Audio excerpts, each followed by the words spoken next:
Hello everyone, शिक्षा the educating app में आप सभी का स्वागत है। आज का जो अपना टॉपिक रहेगा वो रहेगा मध्य प्रदेश की नदी घाटी बहुउद्देशीय परियोजना। ठीक है, लास्ट टाइम अपन ने नदियापुरी, लास्ट जो वीडियो था उसमें नदियापुरी अपन ने कवर अप कर ली थी। आई होप आप सभी लोगों को समझ में आया होगा उसमें। चलिए आगे बढ़ते हैं, आज का लेक्चर अपन स्टार्ट करते हैं। ठीक है,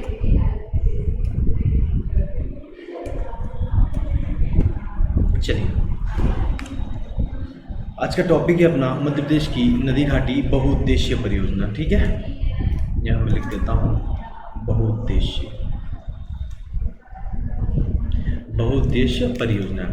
ठीक है, इनकी आवश्यकता क्यों पड़ती है, या इन्हें जो होता है ना, अपन सीधी भाषा में बोलूँ तो डैम है ना, डैम। तो एक डैम बनाने से अपन को क्या क्या फ़ायदे हो सकते हैं, अपनी सरकार को क्या क्या फ़ायदे हो सकते हैं, पहले इनके बारे में थोड़ी सी अपन देख लेते हैं। डैम क्या होता है, मान लो ये दो पहाड़ियाँ हैं आपकी। ठीक है, ये दो पहाड़ियाँ हैं आपकी और यहाँ से एक नदी प्रवाहित हो रही है। ठीक है, क्या हो रही है, प्रवाहित हो रही है। ठीक है, नेचुरली ये नदी इस तरीके से क्या हो रही है, प्रवाहित हो रही है। ठीक है, नदी प्रवाहित हो रही है और हमें पानी की आवश्यकता है। आप सभी को पता होगा जो मध्य प्रदेश की जो नदियां हैं वो बरसाती नदियां हैं। क्या है, बरसाती नदियां, वो किसी भी ग्लेशियर से नहीं निकलती। अब ग्लेशियर से नहीं निकलेंगी तो पानी कैसे आएगा, गर्मी के दिनों में तो सूख जाएगा पानी। वर्षा का पानी रहता है तो गर्मी के दिनों में क्या हो जाता है, सूख जाता है। तो मध्य प्रदेश में इतनी सारी नदियाँ होते हुए भी मध्य प्रदेश में क्या होता है, पानी की कमी आ जाती है। क्यों आ जाती है, क्योंकि मध्य प्रदेश की जो नदियाँ हैं वो कैसी हैं, बरसाती नदियाँ हैं। ठीक है, तो सरकार ने क्या करा, यहाँ पर एक डैम बना दिया। क्या कर दिया, यहाँ पर एक डैम बना दिया। डैम बना दिया तो पानी, डैम बंद हो जाएगा, मतलब प्रवाह को रोक दिया। सीधी बात है, एक स्थान पर जाके प्रवाह को रोक दिया। अब प्रवाह को रोक दिया तो पानी तो आ रहा है, पानी आ रहा है। मान लो बरसात हो रही है, पानी तो बह रहा है, आ रहा है वो कंटिन्यू नदी में। तो क्या करेगी, अब पानी यहाँ पे आके रुक गया, यहाँ पे आके रुक गया तो वो और जगह ढूंढेगा, आसपास फैलना चालू हो जाएगा, है ना, आसपास फैलना चालू हो जाएगा। ये इस तरीके से अपना एरिया जो है थोड़ा कवर अप कर लेगा है। ठीक है, और यहीं पे मान लो एक छोटा सा गांव है, तो गांव क्या चला गया, डूब क्षेत्र में चला गया कि नहीं चला। इसमें बस नुकसान अपन को ये है कि बहुत सारी जो भूमि है वो काय में चली जाती है, बहुत सारे गांव कस्बे जो काय में चले जाते हैं, डूब क्षेत्र में चले जाते हैं। ठीक है, ये अपन को थोड़ा सा नुकसान है इस चीज़ का। ठीक है, तो एरिया उन्होंने बना लिया। अब देखो, मैंने आप लोगों को हानि तो बता दी। हानि इससे क्या हो रही है कि बहुत सारा जो है एरिया वो डूब क्षेत्र में चला जाता है। ये अपनी क्या हो गई, हानि। अब लाभ आप लोग देखना, ठीक है, लाभ देखना। सबसे पहले देखना, पेयजल समस्या है वो पूर्ण तरीके से समाप्त हो जाएगी, है ना। पेयजल समस्या है, मतलब जो पीने की जो पानी है वो वाली समस्या पूरी तरीके से क्या हो जाएगी, खत्म हो जाएगी। उसके बाद में देखना, सिंचाई के लिए पानी की पर्याप्तता, है ना, तो ये भी सिंचाई के लिए भी हो जाएगी। सिंचाई भी पर्याप्त रूप से हो जाएगी ना, डैम से सिंचाई भी हो जाएगी। उसके बाद मैं बोलूँ कि चलो ये वाला पूरा इलाका हो गया तो मैं यहाँ पे मत्स्य पालन करूँगा। क्या करूँगा, मत्स्य पालन करूँगा। अब इतने बड़े एरिया में एक अकेला इंसान मत्स्य पालन तो नहीं कर सकता, वो मछली पालेगा तो लोगों को क्या देगा, रोजगार देगा। खुद को भी उसको क्या मिल गया, रोजगार मिल गया, और बाकी लोगों को भी उसने क्या दिया, रोजगार दिया। ठीक है, अब अपन सब लोग जहाँ पे इस तरीके से पानी भरा होता है अपन सब देखने जाते हैं। देखने किस बेस पे जाएंगे, तो पर्यटन के लिए। काय के लिए जाएंगे, पर्यटन के लिए। तो सोचो, पर्यटन क्षेत्र भी डेवलप हो रहा है।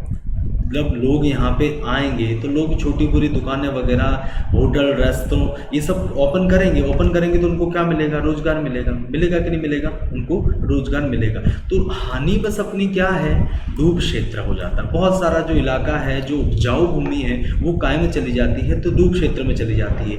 किंतु अगर अपन फायदे की यहाँ पे बात करते हैं तो इसके अनेकों फायदे हैं। ये तो मैंने जो अभी मन में आ गया तो मैंने गिना दिए, बाकी इसके बहुत सारे फायदे हैं। एक और ले लो आप, बिजली बनेगी,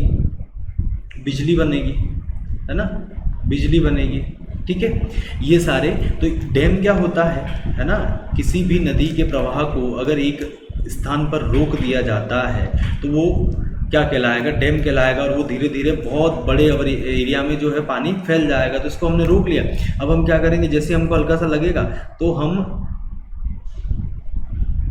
यहाँ से एक गेट खोल देंगे, अगर ज़्यादा ओवरफ्लो हो गया तो एक गेट हमने खोल दिया तो एक गेट से ये वाला पानी निकलना चालू हो गया। और जैसे ही हमें देखा कि यार पानी की आवक क्या होगी, कम होगी, हमने गेट बंद कर दिया, तो पर्याप्त पानी रहेगा। और एक गेट हम इस खोल के भी रखेंगे तो उससे पानी हमेशा बहता रहेगा, और गेट खोल के रखेंगे एक और पानी हमेशा बहता रहेगा, तो इससे क्या होगा, बिजली का निर्माण भी होगा।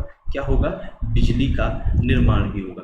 देखो बिजली का निर्माण कैसे होता है, जल से, कोयले से, है ना, ये सारी बातें मैं आप लोगों को बताऊंगा। ये जो सारी बातें मैं बताऊंगा, बिजली का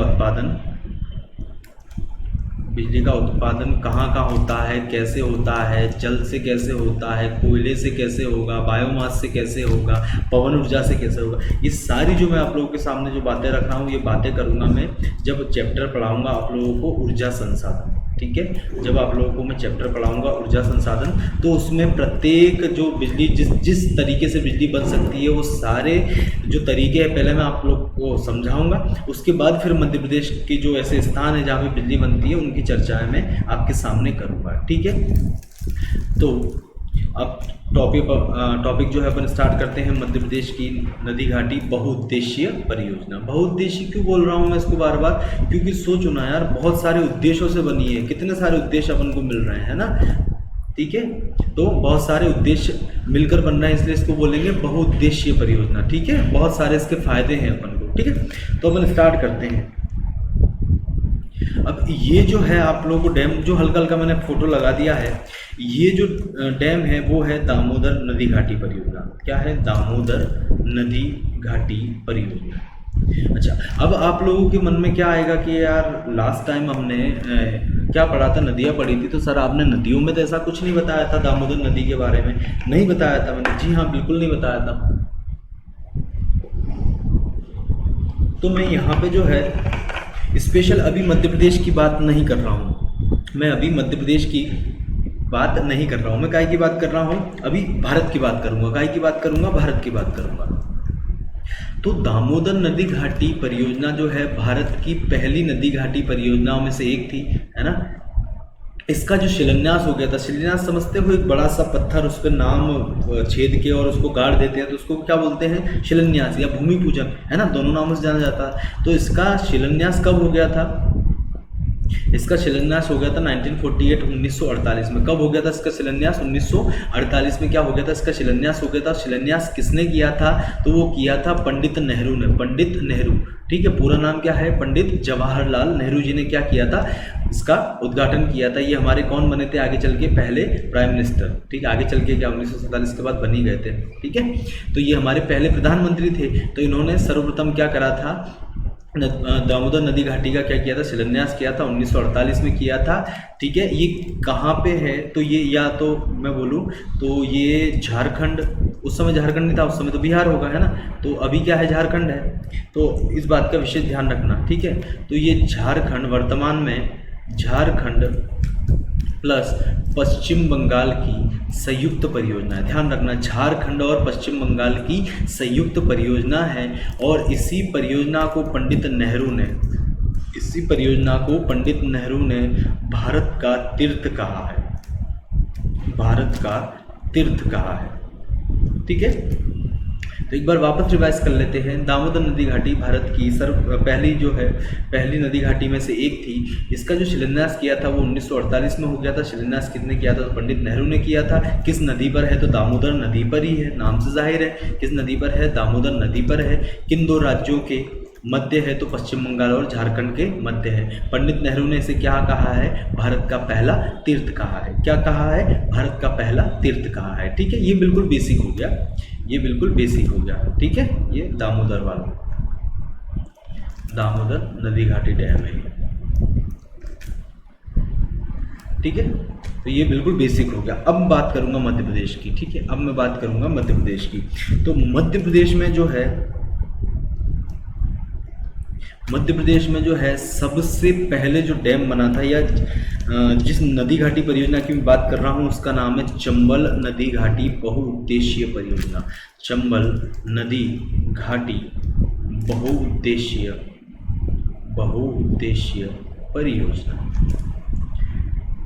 ठीक है। सभी को अधिकतर है ना नर्मदा लगता है इसमें, पर एक्चुअल में नर्मदा नहीं है। पहली बार मध्य प्रदेश में जो नदी घाटी की स्थापना की गई थी, या नदी घाटी कोई डैम बनाने का जो प्रोसेस किया गया था, वो सबसे पहले चंबल नदी पर किया गया था। और इसी के तहत इसको जो है 3 चरणों में पूरा किया था। कितने चरणों में? 3 चरणों में इसको पूरा किया था।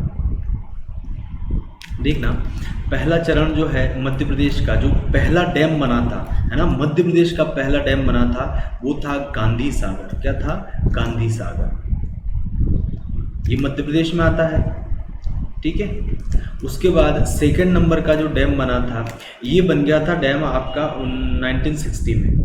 1960 में ये डैम आपका बन गया था। उसके बाद आता है राणा प्रताप सागर। राणा प्रताप सागर ये कहाँ आ जाता है? तो ये आ जाता है राजस्थान में। कहाँ पे आ जाएगा? राजस्थान में।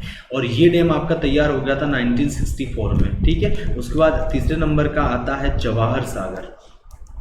जवाहर सागर, जवाहर सागर बन गया था 1971 में, 1971 में। और ये भी कहाँ है? राजस्थान में, ठीक है। और ये पूरी परियोजना का शिलान्यास कब हो गया था? इस पूरी परियोजना का शिलान्यास कब हो गया था? डैम तो बाद में बनेंगे, पहले भूमि पूजन या शिलान्यास होगा। तो इसका शिलान्यास हुआ था 1953-54 में। 53-54 के मध्य क्या हो गया था? इसका शिलान्यास हो गया था। और शिलान्यास किसने किया था?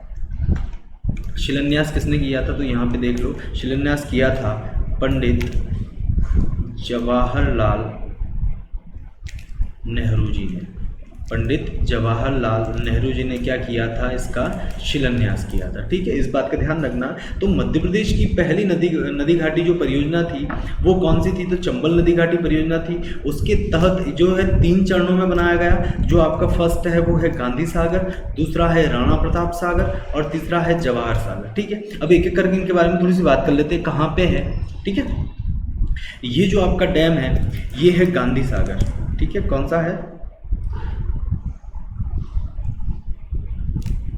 ये जो आपका डैम है ये है गांधी सागर।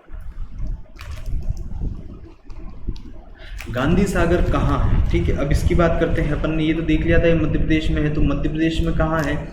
तो ये जो है मध्य प्रदेश के मंदसौर जिले में है। कहाँ पे है? मध्य प्रदेश के मंदसौर जिले में है, ठीक है। कहाँ पे है? मध्य प्रदेश के मंदसौर जिले में है। ये जो है डैम जो है 115 मेगावाट बिजली बनाता है। कितनी बनाता है? 115 वाट मेगावाट जो है बिजली बनाता है, ठीक है। और ये जो है मध्य प्रदेश का पहला डैम था। मध्य प्रदेश की परियोजना के तहत मध्य प्रदेश का पहला डैम था। और मैंने बताया ये कब बन गया था? 1960 में। कब बन गया था? 1960 में बन गया था। तो गांधी सागर कहाँ है? तो मंदसौर में है। कहाँ है? मंदसौर में है। कितनी बिजली बनाएगा? 115 मेगावाट बिजली बनाएगा। और मध्य प्रदेश का है ये पहला डैम है। किस नदी पर है? तो ये चंबल नदी पर है। किस नदी पर है? तो ये चंबल नदी पर है, ठीक है। आगे अपन चलेंगे, आगे चलते हैं। ये जो आपको डैम दिख रहा है ये है राणा प्रताप सागर, जो दूसरे नंबर पे आ जाएगा। क्या है? अच्छा, इस पर लिखते चलता हूँ।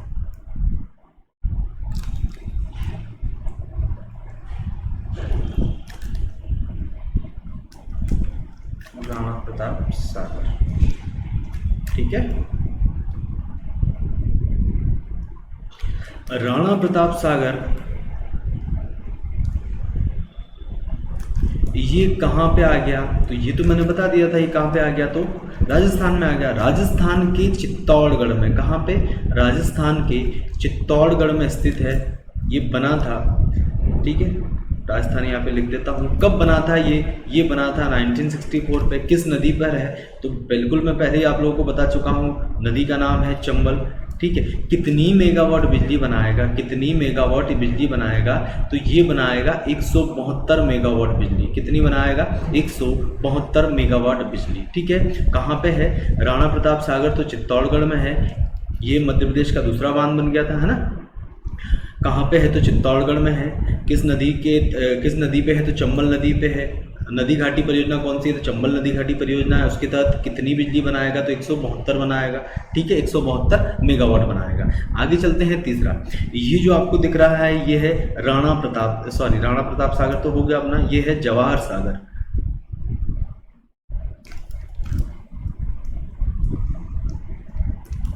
जवाहर सागर, ठीक है।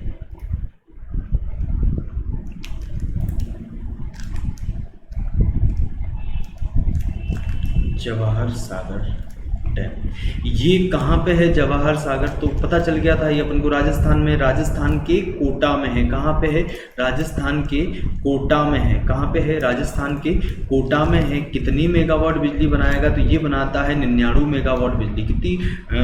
99 है ना, 99 मेगावाट बिजली बनाता है। किस नदी पर है? तो चंबल नदी पर है। इसका विशेष आप लोग ध्यान रखें, है ना, कंफ्यूज नहीं हो। 3 मैंने बात कर ली, ठीक है। किस किस की बात करी?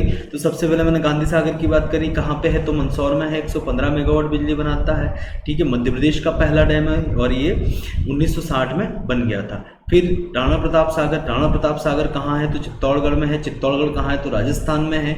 कब बना था? 1964 में बना था। कितनी बिजली बनाता है? 172 मेगावाट बिजली बनाता है, ठीक है। उसके बाद जवाहर सागर। जवाहर सागर कहाँ पे है? तो कोटा में है। कोटा कहाँ है? तो राजस्थान में है। कितनी मेगावाट बिजली बनाएगा? तो 99 मेगावाट बिजली बनाएगा। किस नदी पे है? तो चंबल पे है। और कब बना था? तो 1971 में ये बन गया था, ठीक है। यहाँ तक पूरा क्लियर हो गया। अब थोड़ा सा और मैं बता देता हूँ। यहाँ पे देख लो, यहाँ पे स्पेस है, तो यहाँ पे देखो एक चीज़ थोड़ी सी मिस हो गई कि ये जितने भी डैम हैं, 3 डैम अपन ने पढ़ लिए, तो ये मध्य प्रदेश प्लस राजस्थान की संयुक्त परियोजना है। मध्य प्रदेश प्लस राजस्थान की संयुक्त परियोजना है। मतलब इन तीनों डैम में जितनी भी बिजली बनेगी, जितनी भी बिजली बनेगी, ये राज्य आपस में 50-50% इसको बांट लेंगे। कितनी बांट लेंगे? 50-50% बांट लेंगे। मतलब बराबर की साझेदारी है इसमें राजस्थान की और मध्य प्रदेश की, ठीक है। आगे चलते हैं। चलो, यहाँ पे थे अपन, पूरा चंबल पढ़ लिया। अब थोड़ी सी मैं बात करता हूँ, वो बात करूंगा नर्मदा नदी के बारे में। मध्य प्रदेश की सबसे बड़ी नदी है, पढ़ लिया था अपन ने, नर्मदा नदी, ठीक है। मध्य प्रदेश की सबसे बड़ी नदी है, बिल्कुल हमें पता है। इसकी लेंथ जो है 13-12 किलोमीटर है और ये 10 सितंबर कहाँ पे बहती है? तो एमपी में बहती है। कहाँ पे बहती है? एमपी में बहती है। तो सबसे पहले इसके डैम की बात करूंगा मैं। किसके? इसकी डैम की बात करूंगा। उससे पहले ये सुन लो कि इस नदी पर 29 बड़े बांध बनने हैं। 135 मध्यम बांध बनने हैं और 3000 छोटे बांध बनने का प्रस्ताव है। 3000 छोटे बांध बनने का क्या है? प्रस्ताव है। तो ये सब क्या है? प्रस्तावित है। इनमें से कुछ बन गए हैं और कुछ बनने बचे हैं, ठीक है। तो ध्यान रखना। तो 29 जो है अपन को क्या करना है? बड़े बांध इस पे बनेंगे, 135 मध्यम बांध बनेंगे और 3000 कैसे बनेंगे? तो छोटे बांध बनेंगे। और ये सब क्या है? तो भैया ये सब प्रस्तावित है, ठीक है। नर्मदा पे कुल इतना ही बना सकते हो आप, इतना प्रस्तावित हो गया है तो इतना ही आपको क्या करना है? बनाना है। उसके तहत अब आगे चलते हैं अपन, ठीक है। यहाँ तक पूरा क्लियर है। नर्मदा नदी मध्य प्रदेश की सबसे बड़ी नदी है, भारत की 5वीं सबसे बड़ी नदी है। 13-12 इसकी किलोमीटर इसकी लंबाई हो गई। 10 से 73 ये एमपी में बहती है। इस पे 29 बड़े, 135 मध्यम और 3000 छोटे बांध बनाने हैं, ठीक है। आगे चलते हैं। ये जो आपको इमेज दिख रही है, ये जो इमेज जो है आपको दिख रही है, ये इसका नाम है सरदार सरोवर बांध। बहुत पुराना बांध है पर इसने काम बस अभी लेटेस्ट में चालू किया है। बहुत पुराना बांध है। देखिए थोड़ा सा इसकी हिस्ट्री अपन पढ़ देते हैं। मैं पढ़ाता हूँ आप लोगों को, मैं बताता हूँ, देखिए आराम से। ये जो बांध है सरदार सरोवर, जैसा नाम से ही है, सरदार आ रहे हैं, वल्लभ भाई पटेल की बात मैं करूँगा। सरदार सरोवर, तो इसकी जो पृष्ठभूमि रखी थी, पृष्ठभूमि मतलब प्रस्ताव होता है, ठीक है।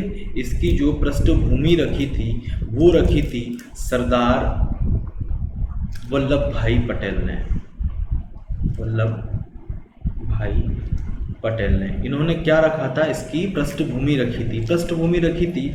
तो 1961 में, कब? 1961 में जवाहरलाल नेहरू साहब ने इसका क्या कर दिया? शिलान्यास कर दिया। क्या कर दिया? शिलान्यास कर दिया, ठीक है। तो देखो इसकी पृष्ठभूमि किसने रखी थी? सरदार वल्लभ भाई पटेल ने रखी थी। इसका शिलान्यास किसने किया था? तो 1961 में जवाहरलाल नेहरू साहब ने इसका क्या कर दिया था? शिलान्यास कर दिया था। आगे मैं चलता हूँ तो ये जो डैम है भैया, ये डैम स्टार्टिंग से ही अपनी ऊंचाई को लेकर विवादों में था। काय में था? अपनी ऊंचाई को लेकर ये हमेशा से विवादों में था। ठीक है, इसकी ऊंचाई कितनी है तो 168 मीटर। कितनी है? 168 मीटर। और इसकी लंबाई कितनी है? इसकी लंबाई कितनी है तो 1.2 किलोमीटर। देखो मतलब मैं क्या बात कर रहा हूँ, इसकी ऊंचाई मतलब जमीन नदी जो है इतना ऊंचा ये हो गया तो ये कितना है? 168 मीटर है। और यहाँ से यहाँ तक ये कितना है तो 1.2 किलोमीटर है। ठीक है, तो इतनी लंबाई होने के कारण क्या था, ये हमेशा विवादों में रहा था। ठीक है, कि कहीं टूट नहीं जाए, तो इस पर काम चालू किया ही नहीं गया। काम चालू इस पर किया ही नहीं गया। और मध्य प्रदेश और गुजरात के मध्य, अच्छा ये है कहाँ पे? ये कहाँ पे है तो ये है गुजरात के नौगांव में। ठीक है, नहीं तो ये भूल जाऊंगा मैं। कहाँ पे है? गुजरात के नौगांव में।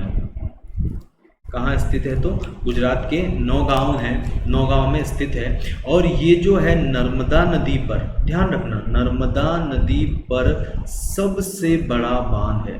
नर्मदा नदी पर सबसे बड़ा बांध है। नर्मदा नदी पर क्या है? ये सबसे बड़ा बांध है। ठीक है, मध्य प्रदेश की बात नहीं कर रहा हूँ कि मध्य प्रदेश में दो क्वेश्चन बनेंगे यहाँ पे, क्या कि नर्मदा नदी पर सबसे बड़ा बांध कौन सा है तो सरदार सरोवर। मध्य प्रदेश में नर्मदा नदी पर सबसे बड़ा बांध कौन सा है तो वो चेंज हो जाएगा, वो मैं आगे आपको पढ़ा रहा हूँ। ठीक है, तो यहाँ तक क्लियर है। कहाँ पे है? गुजरात के नौगांव में। फिर आगे बात करता हूँ मैं।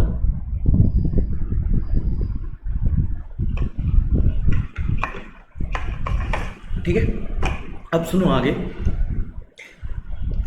अभी जो वर्तमान अपने प्रधानमंत्री साहब हैं,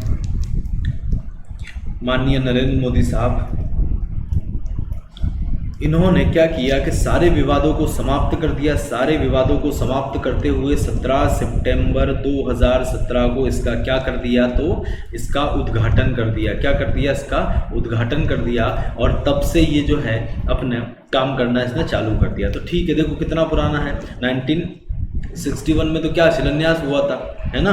और पृष्ठभूमि उससे पहले और सरदार पटेल ने रखी होगी 47-48 के लगभग। ठीक है, तो पृष्ठभूमि किसने रखी थी? सरदार वल्लभ भाई पटेल ने रखी थी। फिर सोचा गया कि हाँ चलो बनाते हैं, तो 1961 में भूमि पूजन या शिलान्यास किया गया। फिर धीरे धीरे जल के ये बन गया। धीरे धीरे बन गया तो क्या हुआ, ये ऊंचा कुछ ज़्यादा था तो डर लगता था, तो ऊंचाई को कारण ये क्या था, विवादों में था। फिर सारे विवादों को खत्म करते हुए 17 सितंबर 2017 को नरेंद्र मोदी साहब ने क्या कर दिया? इसका उद्घाटन कर दिया। क्या कर दिया? उद्घाटन कर दिया। ठीक है, यहाँ तक क्लियर है। अब थोड़ा सा और सुनो। ये जो बांध है ये बनाता है 1462 मेगावाट बिजली। कितनी बनाएगा? 1462 मेगावाट बिजली बनाएगा। यहाँ पे लिख देता हूँ,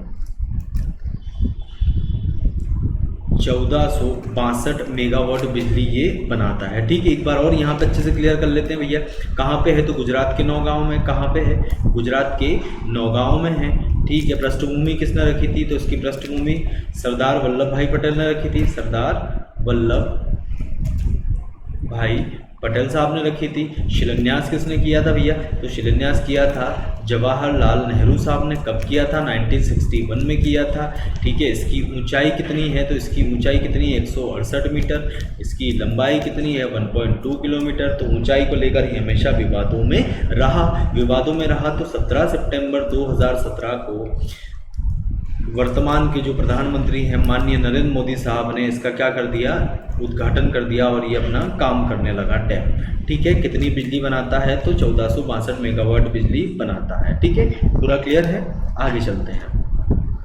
ये जो आप लोगों को डैम दिख रहा है ये मध्य प्रदेश में नर्मदा नदी पर सबसे बड़ा डैम है और इसका नाम है इंदिरा सागर। क्या नाम है इसका? इंदिरा सागर। अच्छा, यहाँ पे नहीं दिख रहा होगा, थोड़ा सा इधर लिख देते हैं, कोई इशू नहीं। यहाँ पे लिख देता हूँ इंदिरा सागर। कौन सा बांध है तो इंदिरा सागर। ठीक है, हाँ सर। पहली बात ये बनेगी कि जो इंदिरा सागर बांध है, इंदिरा सागर जो बांध है ये कहाँ पे है तो मैंने पहले यहाँ पे लिख रहा हूँ, स्पेशल बोल रहा हूँ कि ये मध्य प्रदेश में नर्मदा नदी का या नर्मदा नदी पे सबसे बड़ा बांध है, सबसे बड़ा बांध है। ठीक है, कैसे कैसे क्वेश्चन बन गए देखो कि क्या आ गया कि मध्य प्रदेश में नर्मदा नदी पे जो है सबसे बड़ा बांध है, पर पूरी ओवरऑल नर्मदा नदी पे सबसे बड़ा बांध कौन सा है, तो ओवरऑल की बात करूंगा तो सरदार सरोवर आ जाएगा, एमपी की बात करूंगा तो इंदिरा सागर आ जाएगा। ठीक है, हाँ, तो इसका जो शिलान्यास किया था वो किसने किया था, नाम से जाहिर है ना। तो इसका शिलान्यास कब हुआ था, तो इसका शिलान्यास हुआ था 23 अक्टूबर 1983 में। कैसे याद रखोगे, जब इंडिया पहली बार वर्ल्ड कप जीता था। ठीक है, बाकी डेट अपने आप याद हो जाएगी। तो इसका शिलान्यास कब हुआ था, तो 23 अक्टूबर 1983 में क्या हो गया था, इसका शिलान्यास हो गया था। और शिलान्यास किसने किया था, जैसा कि नाम से जाहिर है, किसने किया था, ये किया था उस समय की प्रधानमंत्री इंदिरा गांधी जी ने। किसने किया था, इंदिरा गांधी जी ने। ठीक है, उन्होंने कर दिया था। अभी कितनी मेगावाट बिजली बनाता है, तो ये बनाता है 1000 मेगावाट बिजली। क्या बनाता है, 1000 मेगावाट बिजली बनाता है। कहाँ पर है, तो ये आ जाता है खंडवा के पुनासा नामक स्थान पर। खंडवा के पुनासा नामक स्थान पर ये डैम है। किस नदी पर है, तो नर्मदा पर है। ये तो डिस्कशन होगा ही नहीं इस चीज़ में। तो किस नदी पे है, तो नर्मदा पे है। कहाँ पे है, तो खंडवा के पुनासा नामक स्थान पर है। ठीक है, कितनी मेगावाट बिजली बनाएगा, तो 1000 मेगावाट बिजली ये बना देगा। शिलान्यास किसने किया था, तो इंदिरा गांधी जी ने किया था। इंदिरा गांधी जी ने किया था। कब किया था, तो 23 अक्टूबर 1983 को किया था। और ये अपना पूरा हो गया, क्या हो गया, इंदिरा सागर। ठीक है, अब जो है छोटे छोटे से डैम बचेंगे। अब मैं इमेज का यूज़ नहीं करूँगा क्योंकि बहुत सारे डैम आ जाते हैं। ठीक है, तो नर्मदा पे ही अब जैसे अपन खंडवा की बात कर रहे थे, तो खंडवा में ही देख लेते हैं और डैम। ठीक है,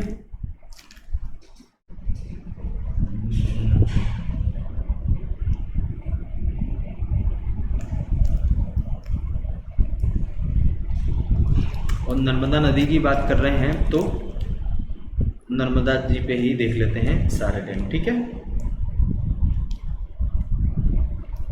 तो यहाँ पे मैंने आप लोगों को क्या बताया, यहाँ पे मैंने आप लोगों को क्या बताया, देखना। सबसे पहले खंडवा में क्या बताया, तो यहाँ पे पहला बांध जो आ जाएगा वो कौन सा आ जाएगा, इंदिरा सागर आ जाएगा। कौन सा आ जाएगा, इंदिरा सागर आ जाएगा। कौन सा आ गया, इंदिरा सागर आ गया। उसके बाद सेकंड नंबर पे कौन सा बांध आ जाएगा, तो ओकारेश्वर बांध आ जाएगा। कौन सा आ जाएगा, ओकारेश्वर बांध आ जाएगा। ठीक है, ये भी बांध कहाँ पे है, तो नर्मदा नदी पे है। ठीक है, अब छोटे छोटे ये डैम रहेंगे तो इनकी बस बात करूंगा, इनकी ज़्यादा डिटेल वाली बात मैं नहीं करूंगा। तो कौन सा आ जाएगा, इंदिरा सागर आ जाएगा। उसके बाद कौन सा आ जाएगा, तो ओकारेश्वर आ जाएगा। ओकारेश्वर कहाँ पे है, तो ये खंडवा में ही है ना, खंडवा की बात मैं कर रहा हूँ। ठीक है, खंडवा की बात करने के बाद मैं अब आगे चलता हूँ खरगोन। ठीक है, कहाँ चलता हूँ मैं, आगे चलता हूँ खरगोन।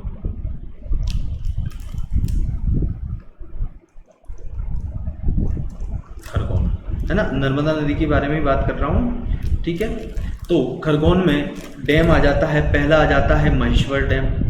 पहला आ जाता है महेश्वर परियोजना। फिर आ जाती है देजला देवड़ा परियोजना। देजला देवड़ा परियोजना, देजला देवड़ा परियोजना। ठीक है, कुंदा नदी पर स्थित है। नर्मदा की सहायक नदी कुंदा नदी पर स्थित है। ठीक है, इसके साथ एक और परियोजना आ जाएगी, देखो क्या नाम है उसका, महेश्वर हो गया, देजला देवड़ा हो गया, और एक और परियोजना है यहाँ पे, महेश्वर, देजला देवड़ा, साटक परियोजना है ना। हाँ, थोड़ा सा मिस हो गया। साटक परियोजना, साटक नदी पर ही है। साटक परियोजना जो है साटक नदी पर ही है। कहाँ पे है, देखो सबसे पहले ध्यान रखना, महेश्वर में है, महेश्वर में, खरगोन में है महेश्वर परियोजना। देजला देवड़ा परियोजना किस नदी पर है, तो नर्मदा की सहायक कुंदा नदी पर है। साटक परियोजना किस नदी पर है, तो नर्मदा की सहायक साटक परियोजना पर। ये जो मैंने पूरी बात कर ली, ये किसकी बात कर ली, खरगोन की बात कर ली। किसकी बात कर ली, खरगोन की बात कर ली। ठीक है, अब मैं आगे चलता हूँ।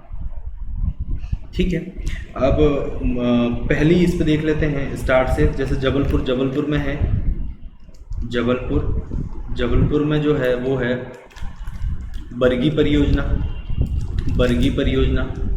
ठीक है, बरगी परियोजना का जो अन्य नाम है वो क्या है, तो रानी अवंती सागर। क्या है, रानी अवंती सागर। ठीक है, ये याद करने में इजी रहेगा, कोई घबराने वाली बात नहीं, क्योंकि वहाँ पे किसने शासन किया था, तो रानी अवंतीबाई ने किया था। तो अवंती सागर क्या है, रानी अवंती सागर। कहाँ पे है, जबलपुर। किस नदी पर है, गया किस स्थान पर है, तो बिजोरा में। कहाँ पे, जबलपुर के बिजोरा में बरगी परियोजना है।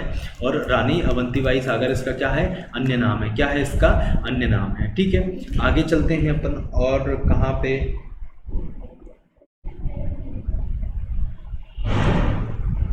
धार पे चलते हैं। ठीक है, धार देखते हैं, धार परियोजना। धार में देखना, अब नर्मदा नदी से थोड़ा सा हटके भी अपन चलेंगे तो यहाँ पे 3 परियोजना है, माही, मान और जोबट। माही, मान और जोबट। माही परियोजना जो है धार जिले में स्थित है, माही नदी पर ही। मान परियोजना जो है धार जिले में स्थित है, मान नदी पर। और जोबट परियोजना जो है ये स्थित है, ये भी धार में स्थित है। पर ये नदी कौन सी हो जाएगी, तो इसमें नदी आ जाएगी हथनी नदी। कौन सी नदी आ जाएगी, हथनी नदी। तो माही, मान और जोबट तीनों परियोजनाएं कहाँ पे आ जाती है दोस्तों, तो तीनों परियोजनाएं आपको मिलेगी कहाँ पे, धार में। कहाँ पे मिलेगी, धार में मिलेगी। ठीक है, अब ऐसे जिले वाइज फटाफट फटाफट अपन क्या कर लेते हैं, इसको कवर कर लेते हैं। ठीक है, आगे देखो, नदी कवर अप करते हैं अपन, जगह छोड़ते हैं, नदी पकड़ते हैं तो उस पर देख लेते हैं। अपनी कौन सी हो गई, नर्मदा हो गई, उसके बाद चंबल हो गई। तो अब मध्य प्रदेश की तीसरी सबसे बड़ी नदी सोन। सोन पे चलते हैं तो सोन पे शहडोल के देवलोन में, शहडोल के देवलोन नामक स्थान पर, शहडोल के देवलोन नामक स्थान पर एक परियोजना है जिसका नाम क्या है,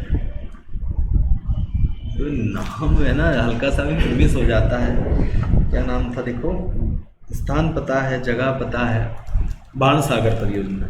एकदम माइंड से हट जाता है, क्या है, बाणसागर परियोजना। तो शहडोल के देवलोन नामक स्थान पर कौन सी परियोजना है, तो बाणसागर परियोजना है। बाणसागर परियोजना किस नदी पर है भैया, तो ये नदी है सोन नदी। किस नदी पर, सोन नदी। सोन नदी की लंबाई कितनी है, 780 किलोमीटर। पढ़ते पढ़ते ऐसे थोड़ा सा कर लिया करो ताकि याद रह जाए। ठीक है, बाणसागर परियोजना किस नदी पर है, सोन पर है। कहाँ पे है, शहडोल के देवलोन नामक स्थान पर है। ठीक है, अब ये 3 राज्यों के मध्य है। 3 राज्य मैंने बताया था, सोन नदी कहाँ से निकलेगी, एमपी से जाएगी, एमपी से यूपी जाएगी, यूपी से बिहार जाएगी। तो नॉर्मल सी बात है, 3 राज्यों के मध्य तो वैसी हो गई, एमपी गई, एमपी से यूपी गई, और यूपी से कहाँ गई, तो बिहार गई। एमपी से कहाँ गई, तो बिहार गई। ठीक है, तो इनका रेशो है, मतलब रेशो 2:1 का क्या है, रेशो है। 2:1 का क्या है, रेशो है। यानी 50% जो है, जो बिजली बनेगी, 50% जो बिजली बनेगी वो मध्य प्रदेश लेगा, और बाकी 25% जो बिजली है, बाकी जो 25% जो बिजली है वो कौन दे, किसको जाएगी, तो 25% भी यूपी को जाएगी, 25% किसको जाएगी, बिहार को जाएगी। ठीक है, तो ध्यान रखना इस बात का। ठीक है, आगे अपन चलते हैं नेक्स्ट नदी। नेक्स्ट नदी कौन सी लेते हैं, अच्छा पहले ये देख लेते हैं, लेक्चर ज़्यादा लंबा तो नहीं हो रहा। चलिए अभी तो टाइम है, फटाफट देख लेते हैं, थोड़ा सा लंबा हो भी जाएगा तो कोई इशू नहीं है ना। ठीक है, अगली जो अपन नदी देखते हैं, अगली नदी अपन देखते हैं अपनी कौन सी नदी हो गई, सोन हो गई। उसके बाद चलते हैं अपन बेतवा पे। ठीक है, बेतवा को क्या कहते हैं, मध्य प्रदेश की गंगा, भूलना नहीं है ना, मध्य प्रदेश की गंगा। बेतवा को क्या बोलेंगे, मध्य प्रदेश की गंगा कहते हैं। ठीक है, ध्यान रखना इसका।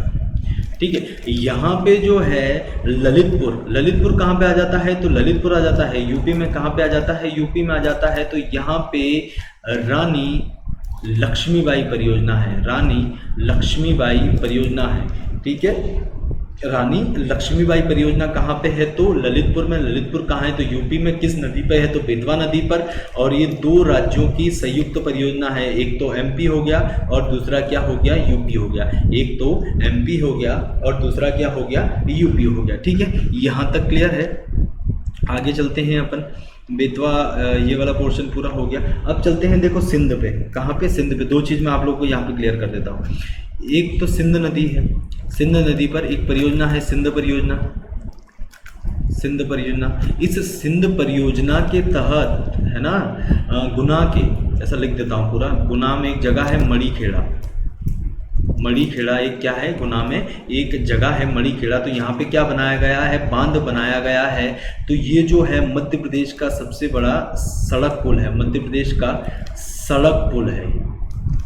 मध्य प्रदेश का सबसे लंबा क्या है, सड़क पुल है, ये है लगभग 2500 मीटर। कितना है, लगभग 2500, मतलब 2.5 किलोमीटर के लगभग हो गया, लगभग कितना है 2500 मीटर। ठीक है, तो ये डैम भी है, डैम के ऊपर क्या बना दी है, रोड बना दी है, और इस हिसाब से क्या हो गया, मध्य प्रदेश का सबसे लंबा नदी पुल हो गया। कहाँ पे हो गया भैया, तो गुना के मणिखेड़ा पे। किस नदी पे है, तो सिंध पे। किस नदी पे है, तो सिंध पे है। तो आपसे पूछा जाएगा कि मध्य प्रदेश का सबसे लंबा नदी पुल कौन सा है, तो आप क्या बताओगे कि ये जो है सिंध परियोजना के तहत सिंध नदी पर है, मणिखेड़ा नामक स्थान पर। कहाँ पे है, गुना के मणिखेड़ा नामक स्थान पर। किस नदी पर है, सिंध नदी पर। ठीक है, इसी के तहत दूसरा क्वेश्चन आप लोगों का बनता है कि सेकंड नंबर का कौन सा आ जाएगा। तो इस पे आप लोगों को क्या ध्यान रखना है, इस पे ध्यान याद रखना है होशंगाबाद। क्या याद रखना है, होशंगाबाद। होशंगाबाद से कौन सी नदी निकलती है, तो मैंने बताया था होशंगाबाद के पंचमढ़ी से कौन सी नदी निकलेगी, तो तवा नदी निकलती है। कौन सी नदी निकलती है, तवा नदी निकलती है। ठीक है, अब इस तवा नदी पर होशंगाबाद के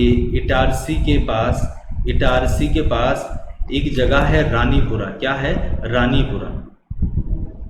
एक जगह है रानीपुरा, इटारसी के रानीपुरा में जो है मध्य प्रदेश का दूसरा सबसे बड़ा नदी पुल है। कितना है, दूसरा सबसे बड़ा नदी पुल है, लगभग होगा 1322 मीटर। कितना होगा, 1322 मीटर। तो क्वेश्चन कहाँ बनेगा, कहाँ पे है, होशंगाबाद में। और पूछे तो होशंगाबाद के इटारसी में, और ज़्यादा पूछे तो रानीपुरा में। किस नदी पे है, तवा नदी पे है। मध्य प्रदेश का दूसरा सबसे बड़ा नदी पुल है ना, दूसरा नदी पुल है। पहला कौन सा हो गया, तो सिंध वाला हो गया। दूसरा कौन सा हो गया, तो होशंगाबाद वाला होगा। कितनी लेंथ है, लेंथ नहीं पूछेंगे आप लोगों से ज़्यादा, तो नहीं भी याद हो तो कोई इशू नहीं है, याद कर लो तो अच्छी बात है, और नहीं भी रहे तो कोई ये नहीं है। ठीक है, बस पहले का याद रख लेना कि लगभग कितना है, 2500 मीटर है। कितना है, 2500 मीटर है। ठीक है, आगे अब चलते हैं। तो आपका एक आ जाएगा केन परियोजना। केन नदी ले लेते हैं। ठीक है, केन परियोजना कहाँ पे है, तो छतरपुर पन्ना में है। ठीक है, मैंने क्या बताया था आप लोगों को, छतरपुर प्लस पन्ना की बॉर्डर बना के निकलती है नदी। ठीक है, तो ये केन परियोजना कहाँ पे है, छतरपुर में है, छतरपुर पन्ना में है। ठीक है, और किस नदी पर है, तो केन नदी पर है। ठीक है, और इसी की एक सहायक नदी है उर्मिल। उर्मिल। तो उर्मिल परियोजना किससे संबंधित है, तो छतरपुर से संबंधित है। किससे संबंधित है, छतरपुर से संबंधित है। पर ये सहायक नदी किसकी है, तो केन की है। सहायक नदी ये किसकी है, तो केन की है। किसकी सहायक है, केन की। एक तो खुद केन हो गई परियोजना, छतरपुर पन्ना के बीच से निकल रही है, इसलिए दोनों में आएगी। इसकी एक साथी नदी यानी इसकी एक सहायक नदी है, उसका नाम क्या है, तो उर्मिल परियोजना है। ये आपको कहाँ मिलेगी, छतरपुर में मिलेगी। उर्मिल किसकी सहायक नदी है, तो केन की सहायक नदी है। ठीक है, आगे चलते हैं। एक और देखेंगे अपन, टोंस देख लेते हैं। टोंस परियोजना। ठीक है, नाम ही याद रख लो। टोंस परियोजना कहाँ पे है, मेन चीज़ आती है। टोंस परियोजना किस नदी पे है, तो भैया टोंस पे है। टोंस को तमसा नदी भी कहते हैं। अब ये टोंस परियोजना तमसा नदी पे है, टोंस या तमसा नदी पे है। तो अब ये कहाँ पे है, तो ये कहाँ से निकलती है, सतना में। सतना में भी कहाँ से निकलेगी, तो मेहर में। तो सतना के मेहर में क्या है, टोंस परियोजना है। क्या है, टोंस परियोजना है, इसे तमसा भी कहते हैं। ठीक है, ध्यान रखना। आगे अपन चलते हैं, तो एक रुको थोड़ा सा याद कर लें दो। अब छोटी छोटी देख लेते हैं, जैसे कि बावनथड़ी परियोजना कहाँ पे है, तो बालाघाट में है। कहाँ पे है, बालाघाट में है। किसकी सहायक नदी हो सकती है, तो सोचो बालाघाट के आसपास से कौन सी नदी निकल रही है, तो यहाँ से आसपास से निकलेगी, बड़ी लेवल की मैंने पढ़ाई है, पेंच नदी। तो ये किसकी सहायक हो जाएगी, पेंच की हो जाएगी। किसकी सहायक हो जाएगी, पेंच की सहायक हो जाएगी। ठीक है, अगला मैं बात करूँगा तो खुद पेंच परियोजना की बात कर लूँगा। किसकी बात कर लूँगा, खुद पेंच परियोजना की बात कर लूँगा मैं। तो खुद पेंच परियोजना, पेंच नदी कहाँ से निकलती है, तो छिंदवाड़ा से निकलेगी। कहाँ से निकलती है, छिंदवाड़ा से निकलेगी। तो ये कहाँ पे होगी, छिंदवाड़ा में होगी। कहाँ पे होगी, छिंदवाड़ा में होगी। इसके साथ में और मैं बात करूँ तो ये वाला हो गया पूरा पोर्शन आपका। बालाघाट हो गया, शिवनी हो गया, छिंदवाड़ा हो गया। इसके ऊपर क्या है, मंडला। तो मंडला की बात करते, देखो इसमें दो परियोजना है। मंडला में दो परियोजना है। एक है हालोन, ये हालोन नदी पर ही है। नदी कौन सी है, तो खुद हालोन ही है। और दूसरी है थावर। दूसरी कौन सी है, थावर परियोजना। एक हालोन परियोजना है, एक थावर। आपसे बस जगह ही पूछेगा, बिल्कुल लोड नहीं लेना। कहाँ पे स्थित है, तो मंडला में।